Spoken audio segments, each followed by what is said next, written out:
Wake up! It's the Sleep Unplugged podcast, episode 61. How much sleep do you really need? Just can't get enough. Welcome, everyone, to the Sleep Unplugged podcast. My name is Chris Winter. I'm a neurologist and sleep expert. And for the next 30 minutes or so, your host for this podcast. If you're new to the Sleep Unplugged podcast, welcome. If you're a veteran, welcome back. It's great to have you. A lot of fun last week with our episode about fake news, disinformation, misinformation, bullshit within the field of sleep. I really appreciate the feedback. It was a little bit of a departure about what we typically do on here. So it's always fun to sort of go in a little bit of a different direction and see how you all respond. And the response was great. Gary, one of our fans, sent in a really nice message saying, I really appreciate it. And really appreciate you kind of shining a light on this. My favorite comment was from Sleep Dr. Chris, not to be confused with me. Sleep Dr. Chris wrote, "Put the bullshit on blast. It's one of the biggest reasons why I decided to do this on social media. You need the right people there to give you the correct information." I couldn't agree more.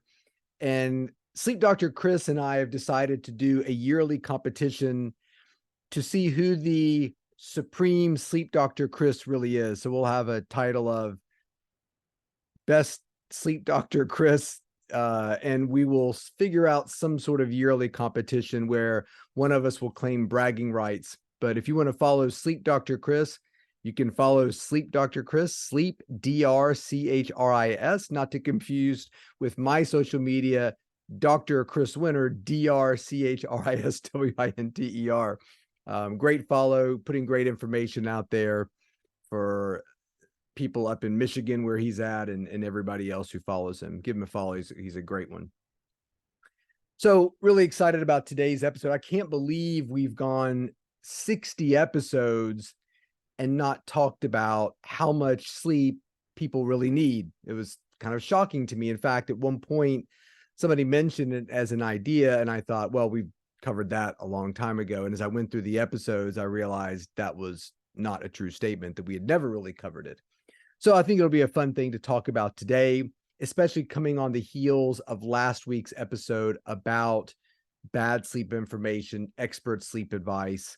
I think it's really important. And last week, I thought a great title for the podcast would be Influencers, Experts, and Bad Sleep Advice, Policy of Truth, which I put on the back of one of my Instagram videos. Policy of Truth, one of the singles off of Violator and Depeche Mode. So this week we went with Depeche Mode so we could talk about them. Just an excuse to talk about the people that I like. There was one song I was thinking about for this week, which was The Cure's Never Enough, but I thought Just Can't Get Enough would be great. So Just Can't Get Enough was really the first big single for Depeche Mode. It was actually their third single, second off of their album, Speak and Spell, which was their 1981 debut. Just Can't Get Enough was actually written by Vince Clarke, who left the band shortly after the formation and recording of this album. In fact, if you look up the music video for Just Can't Get Enough, you'll see Vince Clarke there in the background playing keyboards. He actually wrote the song. And it's really interesting, when Depeche Mode started coming together, they really had a point of view as to the way they would look and portray themselves, which has famously been documented over the years. There's a massive coffee table book, like 3 inches thick, all about Depeche Mode, which meant fast fashion or fashion news, depending on how you interpreted it.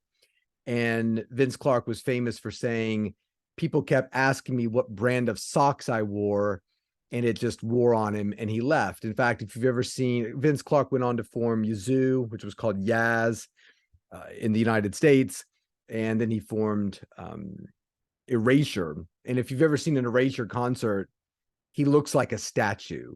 He does not dance. He does not gyrate. He's not attention seeking. He plays his music and then he moves on with his life.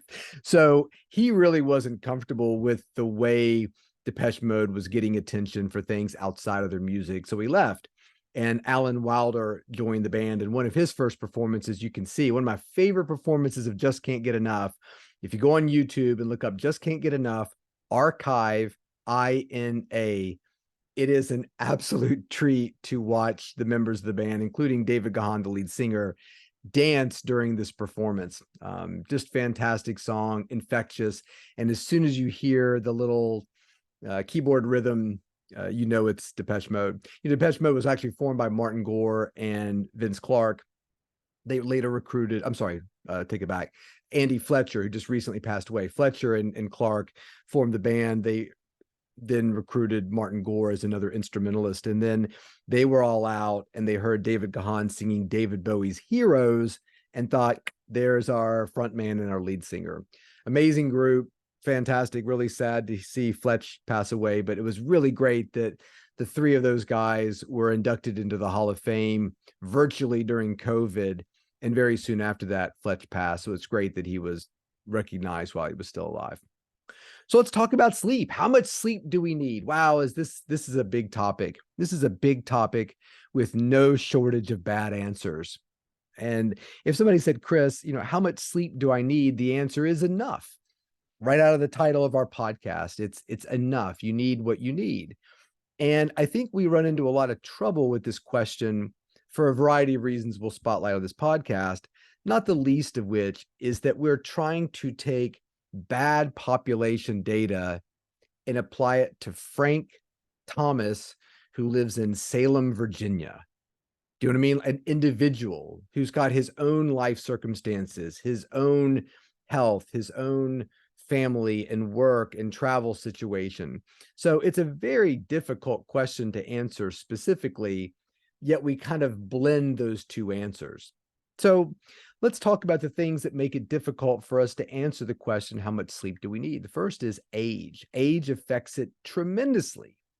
And if you look at age as it relates to sleep, it's not only making it more complicated, but it's constantly changing. If we look at an infant, theoretically be sleeping somewhere between 11 to 19 hours per 24.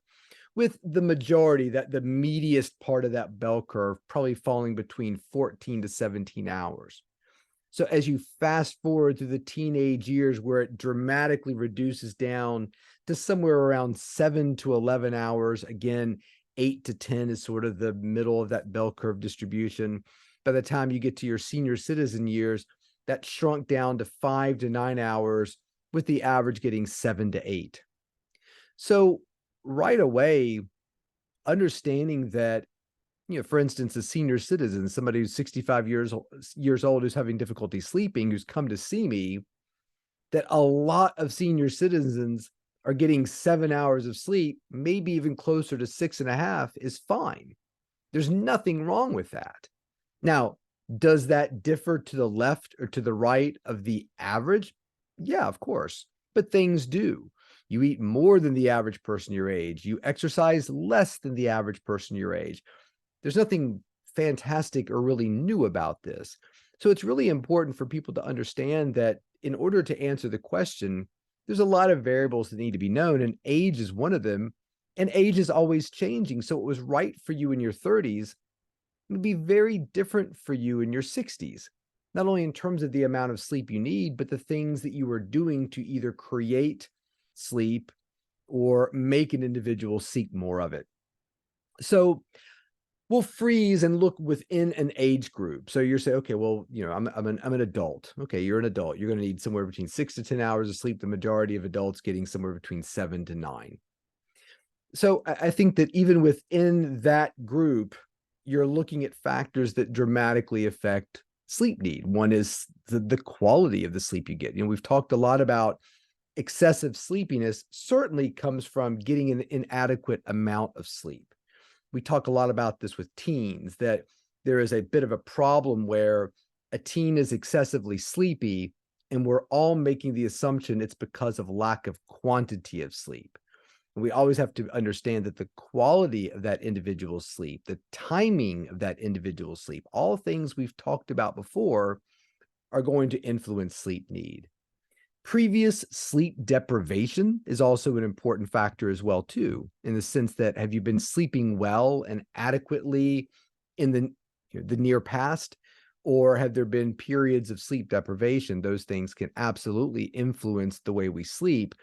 And I sometimes think this is a problem with individuals with insomnia. And listen, we usually do a topic about insomnia the first Monday of every month. There's going to be a few little tidbits about insomnia in this episode for sure. And one of them is the idea that if you are sleep deprived, there is often a bit of a rebound in terms of your sleep need, meaning that if something prevents me from getting a lot of sleep and you don't get to bed until 2 o'clock in the morning, you have to be up at 6 o'clock in the morning to work, you got 4 hours.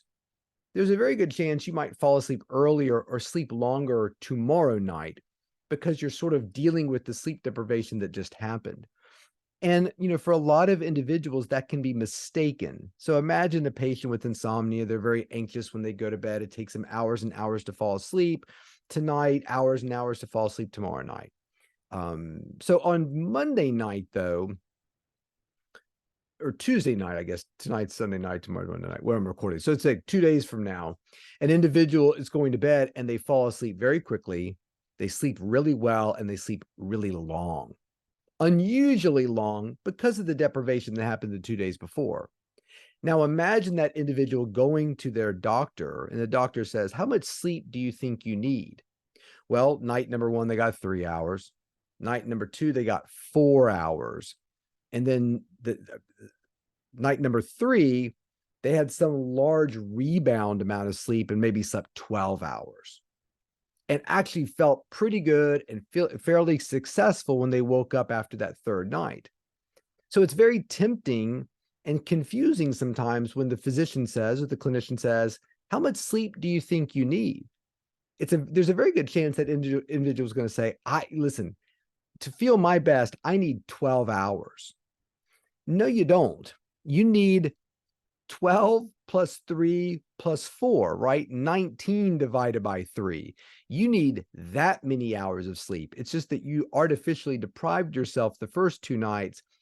And when you had that rebound correction, you're misinterpreting that longer period of sleep for what you need every night. In fact, it's pretty well documented that a lot of insomnia patients, if you plot out their sleep over like a 30-day period, they have sort of a sine wave look to their sleep. Bad night, really bad night, kind of bad night. Oh, pretty good night, great night, overcorrect. Then they're underslept, and they overcorrect, and they're underslept. So what's happening is they're sort of building up this deficit and then discharging it several days later. But they sleep too much. So now they wake up after sleeping 12 hours. And now they really don't want to go to bed at 11 o'clock when they go. So you get this sort of insomnia cycle. Whereas if you'd said, look, I don't mind if you rebound a little bit, but instead of rebounding 12 hours, why don't you rebound 8.5 or 9? Let's limit ourselves when the times are good. So that creates that constant little bit of drive for your sleep, but also schedule consistency, which we talked a lot about in episode 59. Pregnancy can certainly do it, and illness can do it. So depending on how we're feeling, what we're dealing with within our bodies, that can have sort of an influence about the amount of sleep that we need as well. And I would throw in there exercise. When people are going through heavy periods of exercise, it often increases the amount of sleep that they need, like with an elite athlete. And then when that athlete is out of season, maybe like the United States women's soccer team, they're probably going to take some time off and regroup and think about what happened in the World Cup. You can understand that when they were heavily training, they might need more sleep. When they take the foot off the gas a little bit, their sleep need is diminished. And we need to think about that as well, too, with our own exercise lives. I deal with a lot of athletes who in their off season do not make adjustments to the amount of time that they need to sleep, because again, they're thinking of it as a fixed number, and that number is always subject to change. We always want to think about not so much how much sleep do we need, but how much sleep do we need at this point in our lives under these circumstances. I think the second thing that makes it very difficult to understand sleep need is that the data that we get about sleep need is epidemiological data. And what I mean by that is we're looking at populations, we're looking at survey data, we're looking at other studies that happen to be collecting when an individual went to bed and when they woke up and making inferences about it. Today, we get a lot of information from sleep technology. You're wearing a Fitbit, you've got a Sleep Score Max sitting next to your bed, you've got an Apple Watch, and that data, in some cases, is getting sent places and pooled. And so we can kind of figure out what is the average person in Phoenix, how much are they sleeping? Now, we're putting a lot of stock into consumer technology that it's working appropriately, or we're putting a lot of stock into the diary that the individual is keeping as part of the population study. And what we know is that this data is very difficult sometimes. What we are measuring and what we are actually seeing can be two different things. I think a lot of times we are influenced in terms of our reporting about our own sleep. And I feel it too. If somebody said just at a party, Chris, what time do you go to bed? When do you wake up? The answer I give, which I think is being honest, could very easily be contradicted by my wife, who would say, well, yeah, Chris, that's typically what you've been doing. But over the last 2 months, your travel schedule, that's not what you're doing now. So I find that, sometimes the way we report our sleep can be problematic. And there's this sort of narrative that we have that 8 hours of sleep is what we should all be getting. And I think that's not really supported by data. In fact, everybody's probably aware at this point of Matt Walker's book, really kind of creating a horrific sort of view of poor sleep and inadequate sleep. And I'm not here to support poor sleep or inadequate sleep at all. If you've read my book, we talk about it. It's important to get good sleep. It's important for people's nutrition to be as good as it can be, but it's not always going to be great. We're going to eat a candy bar every now and then. We're going to pull an all-nighter and stay up and watch some MMA fights or whatever your thing is. And I think we have to sort of operate within a real world situation and, be supportive of individuals as they move their sleep to a better place rather than trying to be scary. If you don't get enough sleep, your risk of cancer doubles, which I think was written in that book, which was really poorly supported in the literature. But also the 8 hours, the fewer hours that we sleep, the more we run the risk for cancer. Your cancer risk doubles if you're, no, I mean, not so sure about those kinds of things. So when you actually look at epidemiological data, you become very familiar very quickly with something called a J curve or a U curve, whatever you want to describe it. It's typically more of a J curve, meaning that if you look at the incidence of mortality, it tends to be high, and then it lowers at a certain level of sleep, and then it starts to raise again as individuals get too much sleep. So I often get a question, is it possible to sleep too much? Yes and no. There is certainly data to suggest that if you are spending too much time in bed or too much time sleeping, you are putting yourself at risk for different things. So I just wanted to touch on a few of these things because there's lots of them. One study by itself probably doesn't mean that much. In fact, there was a study from 2016. This was the Shin study in Scientific Reports, nighttime sleep duration, 24-hour sleep duration, and risk of all-cause mortality among adults, a meta-analysis of prospective cohort studies. This was in Scientific Reports. They evaluated something on the order of 35 studies and showed that 7 hours in terms of risk tended to be optimal. And that as you went lower than 5, it got really bad. As you got above 8, it got really bad. And what was interesting was 5 hours of sleep seemed to be better from a risk perspective than 8 if you actually look at the charts. So you're like, okay, great, that's one study. Well, there's been several others, even just in the last couple of years. Sleep Health 2022 study, association between sleep duration and sleep quality with arterial stiffness, a systematic review and meta-analysis. So this study again showed 7 hours to be the optimal sleep period for those individuals as they're measuring arterial stiffness. There was one in the Journal of Diabetes Care 2023, sleep duration and risk of incident cardiovascular disease and mortality among people with type 2 diabetes. Again, 7 hours seem to be the optimal placement of sleep. I'll give you one more. 2022, Journal of Sleep Research, sleep duration and mortality, influence of age, retirement, and occupational group. Again, 7 hours. So again, we have to be very careful. Is 7 hours right for you? An individual listener listening to this podcast, it's impossible for me to know that. I think that if you're getting 7 hours but wish you could get 9, but you're struggling with it, I would say relax. 7's fine. You're not putting yourself in tremendous amounts of danger, most likely getting 7 hours of sleep. So when somebody says, is 7 hours right for me? There's ways you can sort of assess this. I think that if somebody says, look, I'm getting 7 hours of sleep every night. I go to bed at 11 o'clock. I have to get up at 6 every day for work. I do it on the weekends. I fall asleep pretty quickly. I'm happy with that. I'm not waking up a lot during the night. And my Epworth sleepiness scale, which we've talked about, the episode 55, are you sleepy or are you fatigued? My Epworth sleepiness scale is a 3. I would say 7 looks pretty good on you. And maybe a follow-up question would be, well, what would happen if you took a 2-week period and attempted to get 7.5? So instead of 11 to 6, could you do 11 to 6:30? Set your alarm 30 minutes later. And if the answer is, yeah, Chris, I did that and I feel, so much better, then maybe 7.5 is better for you. And 7 wasn't perfect, wasn't terrible, wasn't perfect.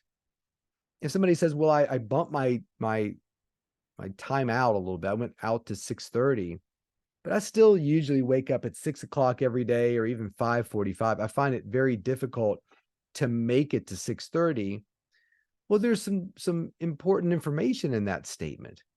You're giving your body that opportunity to get that sleep, but your body says, I don't really want this.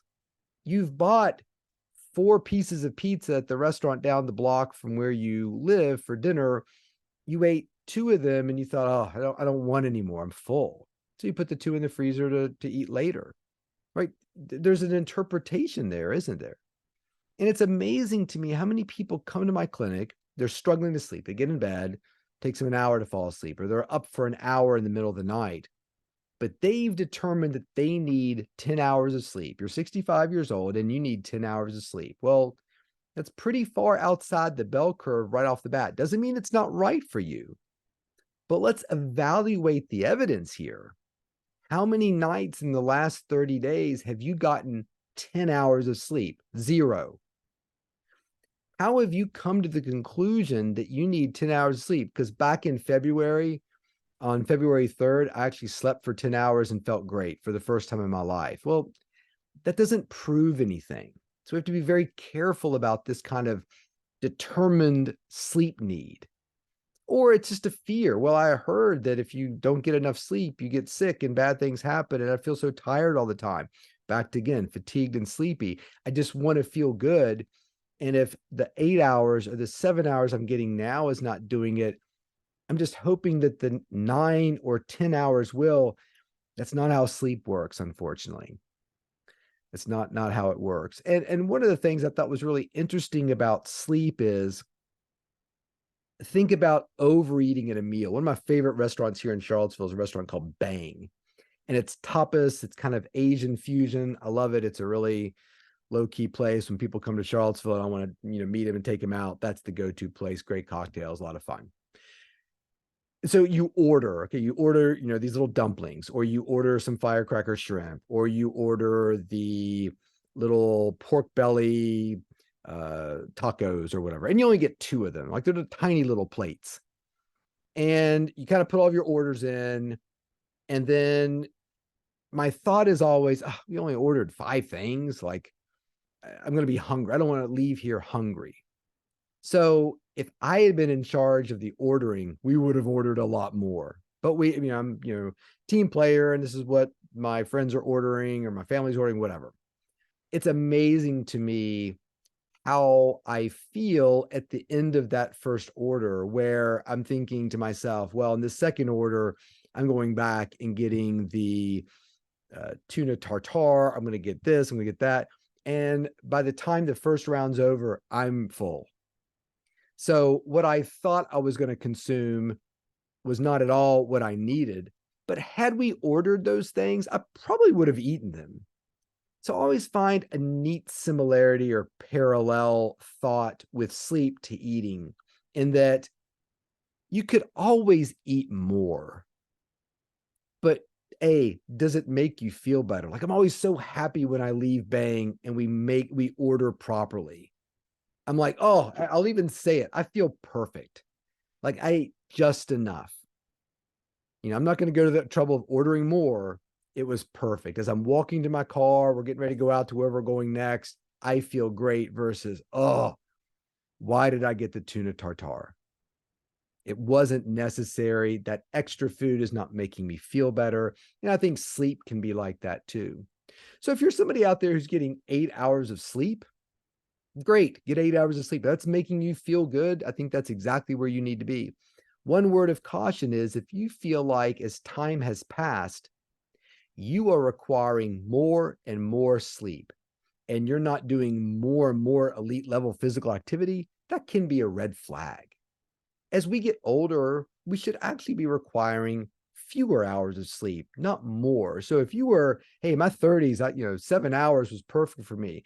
Now that I'm in my later 50s, I could get 10, 11, 12 hours and still feel exhausted. That seems to me to be a problem. The other thing I think we have to be very careful of in the opposite direction is what we've talked about on this show before, which is horsepower. Everybody who's listening to this show is going to stay up all night tonight. We're not going to sleep. And then we'll all go about our typical Mondays. Who does okay and who is exhausted and miserable and just can't function? There's people who do okay on inadequate sleep. And by okay, I just mean you get through the day and people don't really notice that you're particularly sleep deprived. I think the horsepower people screw up a lot of data as well, too. Hey, as long as I get my 4 hours, I'm good to go. Yes, good to go in the sense that you made it through some meetings the next day and nobody really noticed that you were particularly exhausted. You didn't fall asleep during the PowerPoint. You made it home without wrecking your car. That doesn't mean you're getting the adequate amount of sleep for you. And for those individuals who are sort of the horsepower people, I think they all have to come to a recognition of, yeah, you can get by on 5 hours, but should you? And so I think the great experiment here with sleep need is, how much sleep are you getting right now? I think you can pull in something like an Epworth sleepiness scale. Oh, your scale is 17. I would suggest you probably need a little bit more sleep. Oh, your scale is 2 and it takes you an hour every night to fall asleep. Maybe you could shrink your window a little bit. So it's really all about trying to match your need and your opportunity with the amount of time that you actually sleep. And when those things come together and match nicely, that's when people really sleep well and really have their best health. And understand, when I define a normal sleeper, I define that as somebody who's got a goal and prioritizes their 7 or 8 or 9 hours of sleep, but understands that humans don't always get what they want. Travel gets delayed, something happens in your life to prevent you from getting the sleep. All we can do is try to be focused and disciplined and try, later on to make up for the sleep that we've lost through, outside of any fault of our own. So sleep, is always going to be varied. It's always going to be up and down. Your job is to try to create as much consistency as possible and do the little experiments up and down of trying to figure out, is the amount of sleep that you're getting what's right for you? It's not always going to be 8 hours. Well, great. Really appreciate you tuning into this podcast. I think it was a lot that was very important that needed to be said about sleep need. Very difficult concept, very individualized. If you have questions, concerns, ideas about the show, drop us a line at Dr. Chris Winter Twitter, Dr. Chris Winter Instagram or Threads. You can find us on the Sleep Unplugged YouTube page. My book's The Sleep Solution, Why Your Sleep's Broken, How to Fix It, really gets into helping you determine how much sleep is right for you and dealing with your insomnia symptoms at the same time. I also wrote The Rested Child, Why Your Tired, Wired, or Irritable Child May Have a Sleep Disorder, How to Help. Please like and subscribe to the podcast. Find our Spotify playlists, volume 1 and volume 2. We'll get Just Can't Get Enough. And we already put Policy of Truth on there for Depeche Mode. And until next week, sleep well.